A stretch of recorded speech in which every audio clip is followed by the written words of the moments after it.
To remove the live transcribe icon from the app screen on Samsung Galaxy S24 Ultra, swipe down the top of the screen and then tap settings icon. Scroll down the screen to find accessibility. Tap accessibility and then tap hearing enhancement. Tap live transcribe. Next, tap open live transcribe. Tap the settings icon at the bottom left corner of the screen. Tap more settings.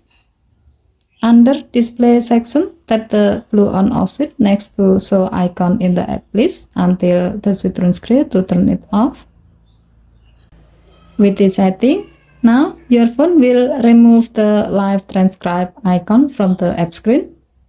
However, if you like to access live transcribe, you can do so from the phone setting menu or by using the shortcut that you have assigned to open live transcribe.